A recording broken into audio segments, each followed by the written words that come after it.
Hello and welcome to Manga 96, and today we have the review of One Piece manga chapter 1041 titled Komurasaki.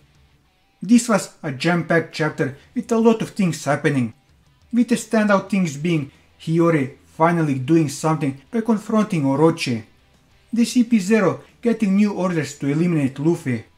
We also saw a glimpse of something that will make or break this arc, and that's Kaido's flashback, which we should get in its entirety pretty soon, with Luffy starting the final stretch in the fight against Kaido. Now let's save all that for later and start at the beginning of this week's chapter. On the cover this week we have Pudding punching both Niji and Yonji for being dicks to Sanji. Despite this, I still think that she will try to save them as they are the brothers of her husbando. So this could also be a way for her to make everyone believe she hates them, which she probably does, so that Owen and the others would let their guard down, which will give her the opportunity to strike. It will be interesting to see what will come out of this. Going into the chapter, we start right where the last chapter ended, with Momo's and Yamato's conversation about Zunisha. Momo tells Yamato that he doesn't know the specifics of the supposed crime that Zunisha has committed, with us seeing Zunisha just standing before the government ships without doing anything yet, as it's waiting for Momo's command to take action. Yamato is impressed with Momo, who is able to talk to Zunisha. This just cements her belief that he is the one who will bring the dawn of the world. However, Momo isn't so sure himself, as he states that he is aware that he cannot die here, but he isn't sure as the most important things in the journal about Laugh Tale were ripped out by Oden himself as to not spoil anyone. This causes him to not be sure about opening up the borders of Wano, as that could mean exposing the people of Wano to the danger from invading forces.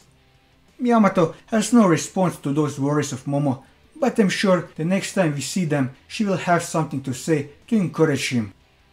Then we move to the conclusion of the ninja battle of the century, Hashirama vs Madara or Naruto vs Sasuke pale in comparison to the battle that those two titans had. In the end, Raizo prevailed, with Fukurokujo being burned to a crisp.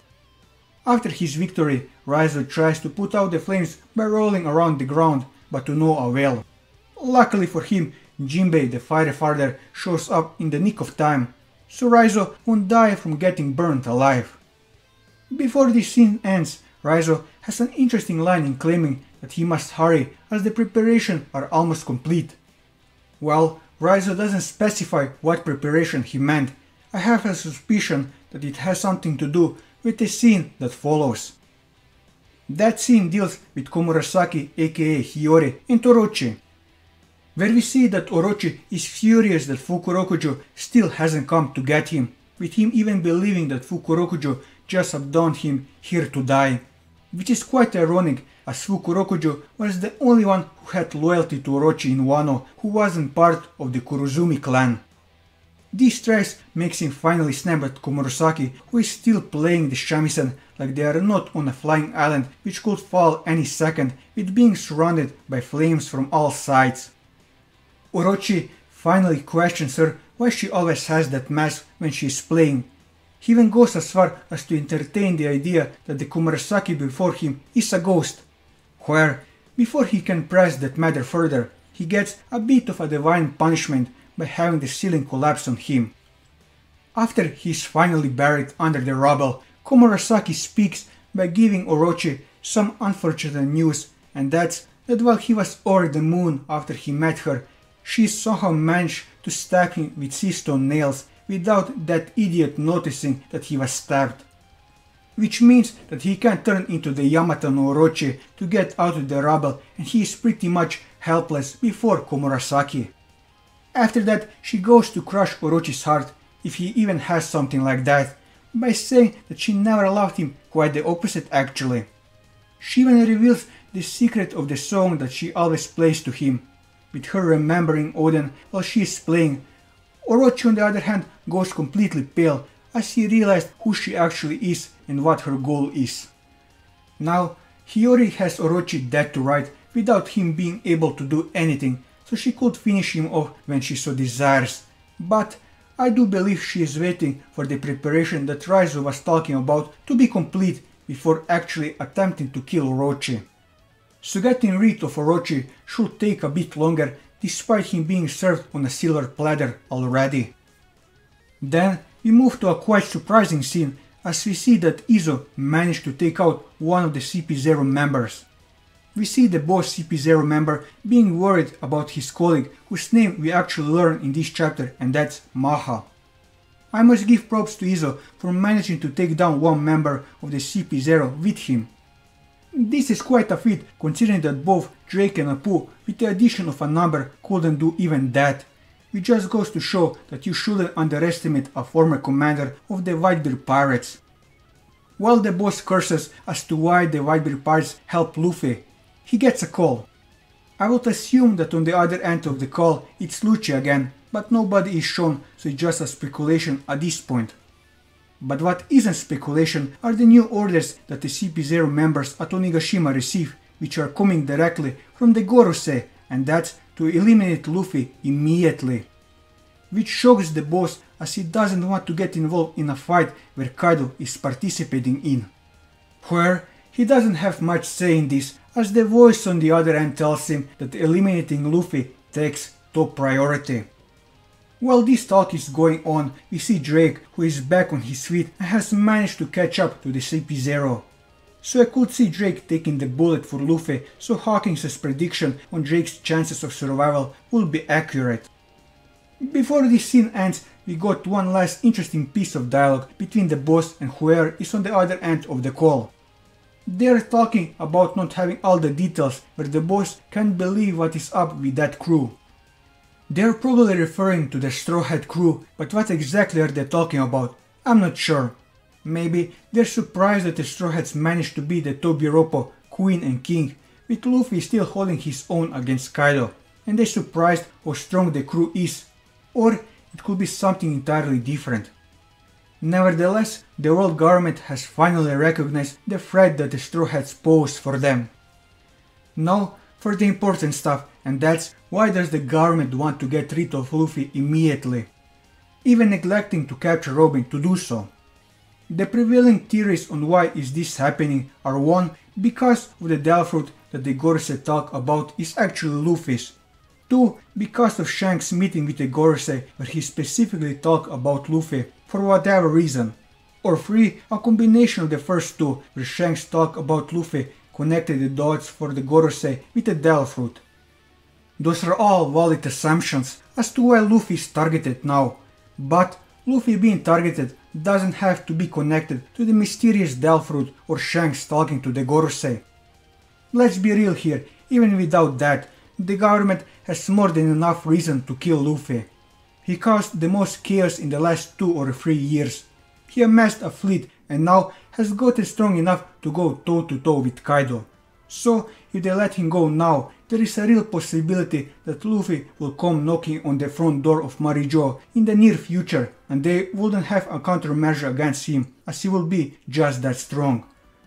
To conclude this segment, Luffy getting targeted now is by no means a confirmation of him having that Devil Fruit or Shanks setting him up, but it's still a possibility until proven otherwise.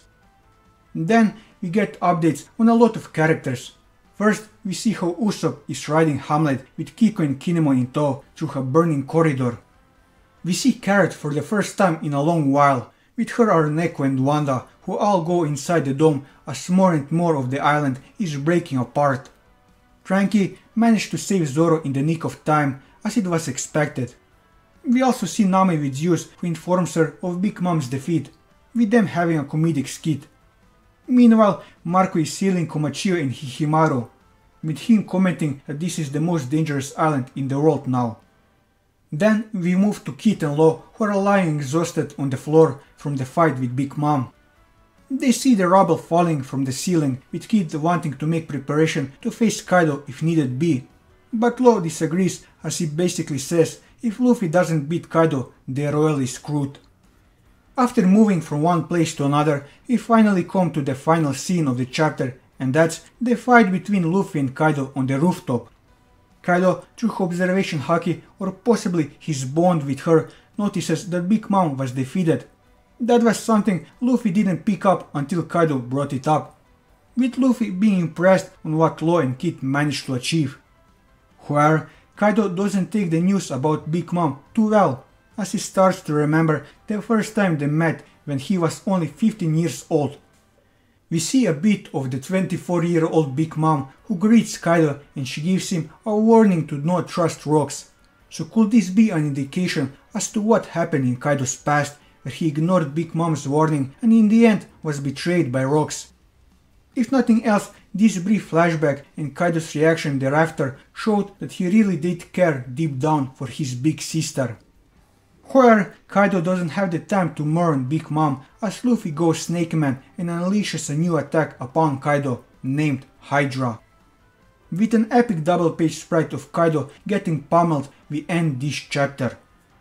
Now, in this final double-page sprite, Luffy has an interesting piece of dialogue where he claims that this is his final gear form transformation, where he will keep attacking until he runs out of strength.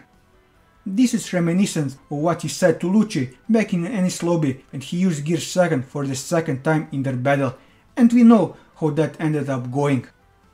But this does raise a question: does that mean that Luffy will finish this fight in Snake Man, or did he figure out how to change forms while he is in Gear 4, where he would use Snake Man for one attack, then switch to Bound Man for another attack, and switch to Tank Man for defending, and possibly revealing some new forms along the way?